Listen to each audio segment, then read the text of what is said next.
எந்த புயல் பாதிப்புக்கு எங்களை வந்து பார்த்து கருணையோடு பார்த்து உரிய நிதியை ஒதுக்கிது. தானே புயல் இல்லை ஓகி புயல் சொல்லுங்கள். 200 பேர் 100 பேருக்கு மேற்பட்டவர் நாங்கள் செத்தோம். நான் இது கன்னியாகுமரியில் தத்தளித்து நிற்கும் போதும் நீங்கள் கப்பற்படையை அனுப்பி எங்களை காப்பாற்ற முயற்சிக்கலை. செத்து விழுந்த உடலை எடுத்து மரியாதையை அடக்கம் பண்ணிக்கிறதுன்னு சொல்லி மக்கள் கேட்கும்போது நீ உதவலை. தானே புயலில் நீங்கள் வந்தீங்களா? ஓகி புயலுக்கு வந்து உதவுனீங்களா? அதுக்குரிய இடர் நீக்க நிதியை கொடுத்தீங்களா? இப்போ இது கொடுத்துட போகிறீங்க. இது தமிழ்நாடு அரசு தான் முடிவு எடுக்கணும். நீங்கள் அவங்ககிட்ட நயந்து தர முடியாது வரின்னு சொல்ல முடியுமா? முடியாது. எனக்கு போக தான் மிச்சம். உனக்கு மத்திய அரசுக்கு நிதி ஏது? நிதி ஏது? மத்திய அரசுன்னு ஒன்று இருக்குல்ல, இந்திய ஒன்றிய ஆட்சியாளர்களுக்கு நிதி ஏது? நாங்கள் கொடுக்குறது தானே. மாநிலங்களின் நிதி தானே உங்கள் நிதி. வேறு உங்களுக்கு ஏதாவது காசு இருக்கா? வருவாய் பெருக்கத்துக்கு எதுவும் தொழில் வச்சுருக்கீங்களா? ஒன்றும் கிடையாது. நீங்கள் கட்டுற வரி, நான் கட்டுற வரி, இவர் கட்டுற வரி. நீங்கள் நீட்டி இருக்கிற இந்த ஒளி வாங்கிக்கு ஒரு வரி இருக்குது, நான் போட்டிருக்க இந்த சட்டைக்கு ஒரு வரி இருக்குது. இந்த வரியை எடுத்து வச்சுக்கிட்டு பேரிடர் காலங்களில் கூட எங்களுக்கு உதவலைன்னா அந்த பணம் எதுக்கு? ஆனால் எங்களுக்கு நாட்டுப்பற்று இருந்துடணும், தேசப்பற்று இருந்துடணும். இந்த கேள்வியை நாங்கள் கேட்டோன்னு வச்சுங்க, தேச துரோகி ஆயிடுவேன், ஆன்டி இண்டியன் அப்பத்தா இண்டியன்லாம் ஆயிடுவேன்.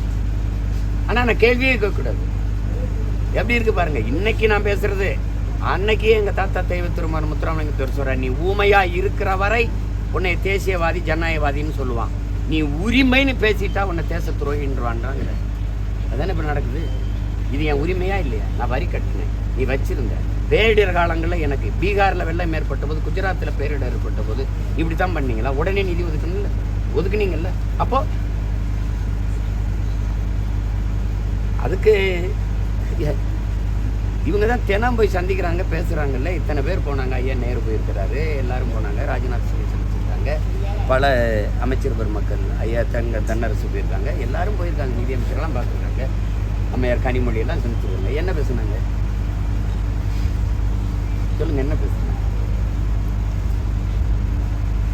கொடுமை சார். இந்த டங்ஸ்டன் சுரங்கம் சார் திமுக முதல்ல எதிர்க்காம இப்போ எதிர்க்குது அப்படின்னு எல்லாம் சொல்கிறாங்க. நாடகம் தெரியுது இல்லை? நாடகம். இதை கொண்டு வர சொன்னதே தம்பி அண்ணாமலை கூட சொல்கிறது, கேட்டதே இவங்க தானே. 2 ஏக்கர் தான் நாங்கள் பல்லுயிர் பெருக்கத்துக்கு அந்த இடத்துக்கு எடுத்துருக்கோம், மீதியில் நீங்கள் வந்து எடுங்கன்னு கூப்பிட்டதே இவங்க தான். அவங்க தான் சொல்கிறாங்களே, மத்திய அமைச்சரவையிலேருந்து அமைச்சரகத்துலேருந்து சொல்கிறாங்களே, அவங்க எந்த எதிர்ப்புமே, நாங்கள் கருத்து கேட்கும்போது எந்த எதிர்ப்புமே தெரிவிக்கலையே அப்படின்னு மாறி அது அதிமுக ஆட்சியில் வந்துச்சு, அவங்க அனுமதி கொடுத்துட்டாங்க எடுக்க சொல்லி. இப்போ நாங்கள் தடுப்போங்கிறீங்க. ஆனால் அது பார்த்தா இவங்க தான் வந்து எடுங்கன்னு சொல்லியிருக்காங்க.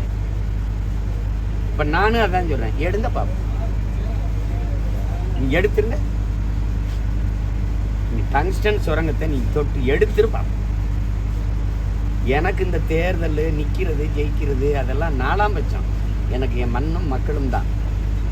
இந்த மண்ணில் இந்த மண்ணின் வளமும் நிலமும் ஒரு பிடி போயிடக்கூடாதுன்னு தான் என் பாட்டன் தூக்கில் தொங்கினான். தீரன் சின்னமலையிலேருந்து மருதுபாண்டியிலேருந்து எங்கள் பாட்டை இங்கே போராடி செத்ததெல்லாம் அதுக்கு தான், செக்கு எடுத்ததெல்லாம் அதுக்கு தான். நீ அப்படியே வந்துக்கிட்டு மீத்தேன் எடுக்கிறது, ஈத்தேன் எடுக்கிறது, நிலக்கரி எடுக்கிறது எல்லாம் எடுத்துகிட்டு போகிறது, நரிமணத்தில் வந்து பெட்ரோல் எடுத்துகிட்டு போகிறது, இங்கே வந்து டங்ஷன் வந்து எடுத்து சுரங்கத்தை வெட்டி எடுத்துகிட்டு போகிறது. இந்தியாவில் என் இடத்துல தான் டங்ஷன் இருக்குது, இங்கே தான் மீத்தேன் இருக்குது, வேறு இடத்துல இல்லை. காவிரி படுகையில் இருக்குல்ல, கங்கை படுகையிலும் இருக்குல்ல, எடு அங்கே. இந்தியாவில் வேறு எங்கேயும் மலை இல்லை, என்கிட்ட தான் மலை இருக்குது, அங்கே தான் நீட்டு ஆய்வு செய்வேன். வேறு எங்கேயும் நீட்டு ஆய்வு பண்ண முடியாது. ஏன்னா அப்பன் இல்லாத வீடு மாதிரி தலைவன் இல்லாத நாடாக இது தட்டுக்கிட்டு இருக்குது. அது கேட்க நாதி கிடையாது. நீ எடுத்துறேன், நீ நான் பார்ப்பேன். நீங்கள் வந்து நான் போராட போகிறேன், 13ஆம் தேதி போய் போராடுறேன், நீ எடுத்துரு பார்ப்பேன். வலிமையான அதிகாரம் கொண்டவங்க தானே, வந்து எடுத்துருங்க. இதெல்லாம் சும்மா தேவையில்லாது வளத்தை சுரண்டி கொடுக்குறது. அது நேரடியாக வேதாந்தா வந்து அனில் அகர்வால் கொண்டு வந்தால் தெரிஞ்சிருந்துட்டு வேறு பேரில் இறங்குது. எப்படி எடுக்க போகிற முதலாளி?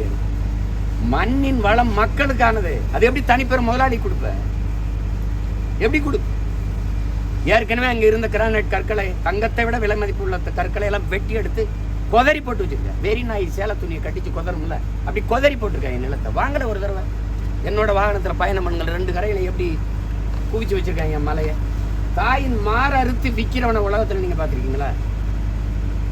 தாயின் மாற அறுத்து விற்கிறவனை இங்கே தான் இந்தியாவில் எந்த மாநிலத்தில் அங்கே இப்படி இருக்குது? கல்குவாரி நாங்கள்லாம் க்ரஷர் வச்சுருக்கோம், நாங்கள்லாம் இது கல்குவாரி டண்டர் எடுத்துருக்கோம். அப்படி குவாரி அதிபர்கள் எந்த மாநிலத்தில் இருக்கிறாங்க? குவாரி அதிபர்கள் இங்கே தான். எந்த மாநில முதலமைச்சர்களுக்கு சாராய ஆலை இருக்குது? இங்கே தான்.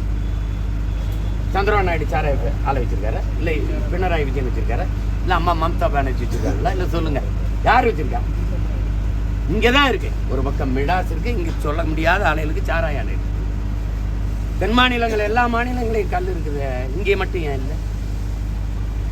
கல், மது, பீர், பிராண்டி, விஸ்கி, ரம்மு, ஜின்னெல்லாம் தீர்த்தம் கோயிலில் கொடுக்குறாங்களே புனித நீர். அது கேட்டால் முதல்வர் வந்து மது இல்லாத போதை இல்லாத ஒரு மாநிலத்தை உருவாக்கணும், உங்களை தகப்பன் போல கேட்குறேன், போதையை பயன்படுத்தாதீங்க. விற்கிற ஆள் யாரு? இது ஒரு நாடு, இது ஒரு ஆட்சி, இதுக்கு ஒரு வேற ஏதாவது இருக்கா கேள்வி?